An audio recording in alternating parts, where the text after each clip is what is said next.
이제 21세기의 기술인데요. 21세기의 기술은 통제되지 않는 비대칭성의 실제라고 합니다. 이게 무엇이냐에 대해서 예시로 설명을 해주고 있는데, 전 세계적인 기술을 가진 국가의 보안 서비스의 소프트웨어가 유출됐습니다.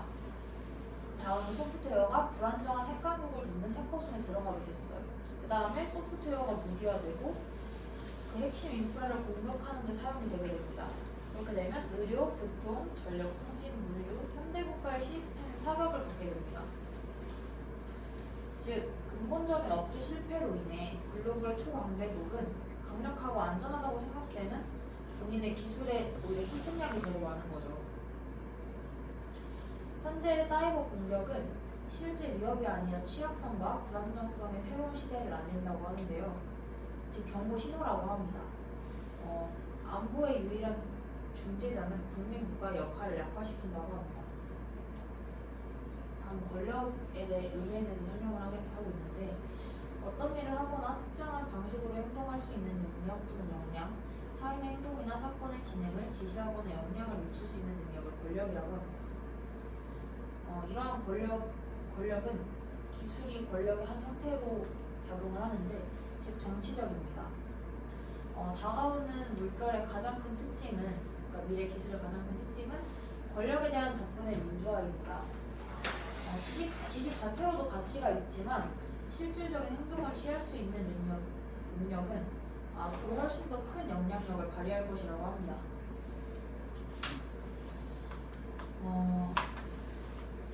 이런 변화가 인류 역사상 가장 위대하고 빠른 부와 변형의 촉매제로서 작용을 할 거고, 따라서 상당한 혼란을 가져온다고 합니다. 누구나 더 큰 역량을 갖출 기회를 가지게 된다는 것은 물론 선한 사람도 있을 수 있지만 악의적인 의도를 가진 사람들에게도 힘을 실어줄 수 있기 때문입니다. 따라서 관심이 있는 사람이라면 앞으로 로봇 혹은 이런 기술들을 어렵지 않게 손에 넣을 수 있겠죠.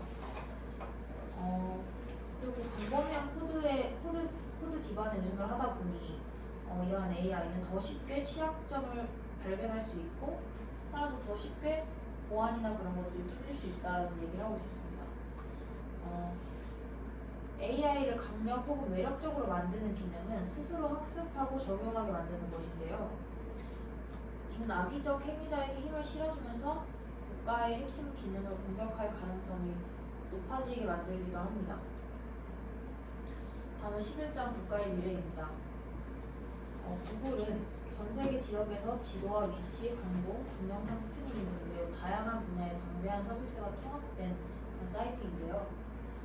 이 구글의 구글화라는 서비스는 무료 또는 저렴한 비용으로 제공되는 다양한 서비스를 통해 단일 주체가 경제와 인간 경험의 상당 부분을 기능적으로 지원하는 것입니다. 이러한 구글의 구글화처럼 포춘 글로벌 500대 기업의 전체 수익은 상위 6개국을 제외한 모든 국가의 연간 수익보다 더 크다고 하는데, 인스타그램, 틱톡 앞에 설명드린 구글과 같은 거대 기업은 단순히 시장에 참여를 하는 것이 아니라 시장 자체를 만들어 나가고 구현해 나간다고 합니다.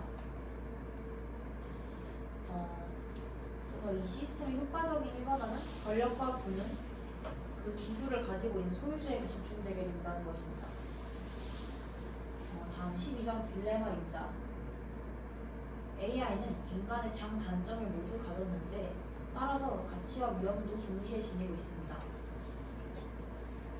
따라서 이 AI가 가지고 있는 단점을 억제해야 되는데, 기술을 통제할 수 있는 능력에 관한 것이고, 더 거슬러 올라가면 그 배후에 있는 사람과 사회를 통제할 수 있는 능력을 억제라고 합니다.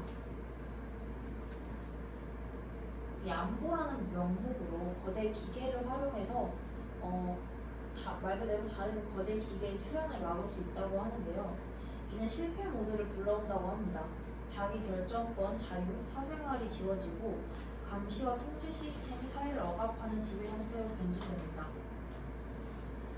따라서 자유와 안보의 균형점이 필요한데, 투명성, 엄격한 통제, 이 모든 것이 적용된 사회가 억압적인 감시 사회입니다. 이 억압적 감시 사회는 인류의 번영이 아닌 그 반대의 결과를 가져올 수 있습니다. 그래서 따라서 안보만 강조할 것이 아니라 이 두 개 사이의 균형의 분담이 중요하다고 저자는 말을 하고 있습니다. 기술은 우리에게 최고의 장점이자 단점이다. 기술의 본질을 포착하는 방법은 이 장점이자 단점인 두 가지 측면을 동시에 인정하는 것입니다. 13장 억제가 가능해야 한다에 대해 설명드리겠습니다.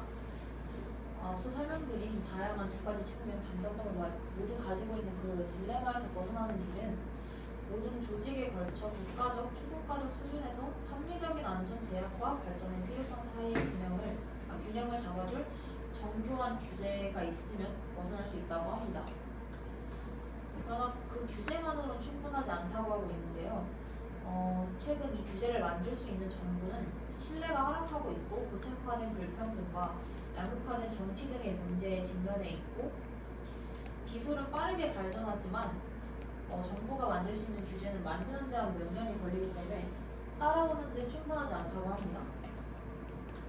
즉 딜레마에서 완전히 벗어날 수는 없다는 것입니다. 다만 현재 상황을 조금이나마 개선해 억제할 수 있는 기회를 만들자라는 것이 이 저자의 주장이었습니다. 14장 억제를 위한 10가지 단계입니다.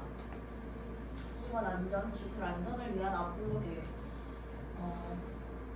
AI 안전을 다루는 분야에서 더 많은 연구와 인센티브를 지급해야 하고 적극적인 자금을 지원해야 한다고 저자는 말합니다.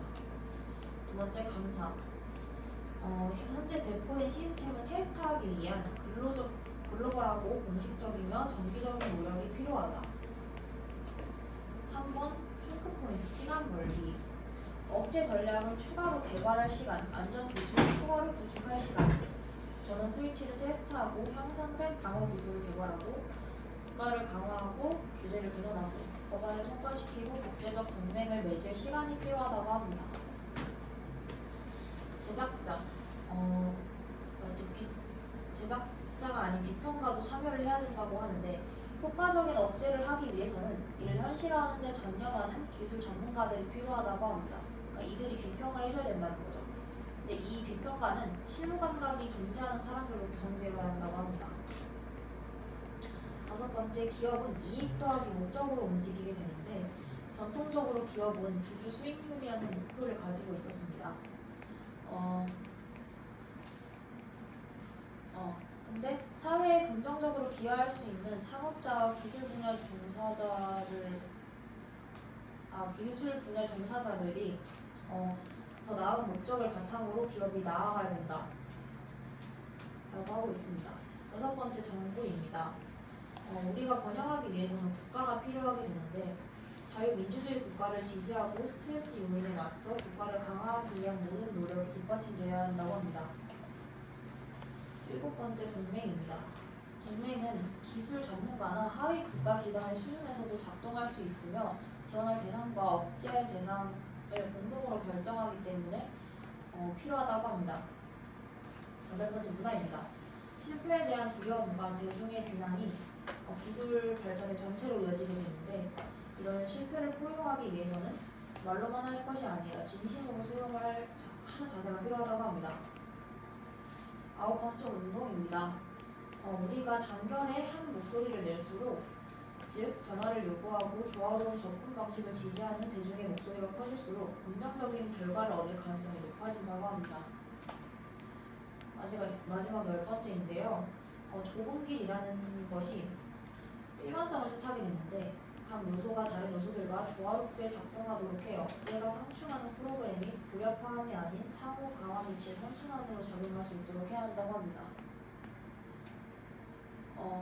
다음은 제 발표자 견해에 대해서 설명드리고 발표를 마치도록 하겠습니다.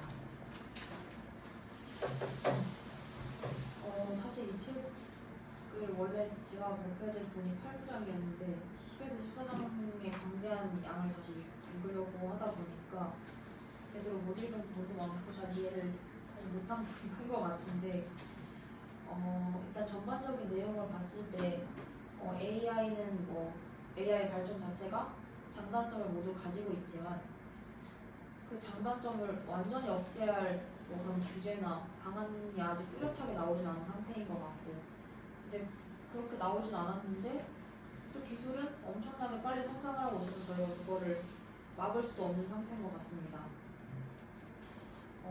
그러한 문제점 속에서 기술이 또 발전을 하면 안 되냐 그것도 아니고 또 그러한 기술로 인해서 발생하는 문제들을 막을 수 있는 것 또한 기술이기 때문에 이 저자의 말처럼 장단점을 모두 가지고 있지만 그 기술을 어떻게 발전시킬 수 있느냐 그거를 고민하는 역할이 굉장히 중요하겠다는 생각을 했습니다.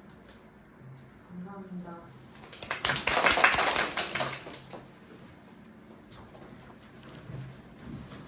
다음은 Q&A를 진행하도록 하겠습니다. 각조에서 발표하신 분들께서는 앞으로 나와주세요.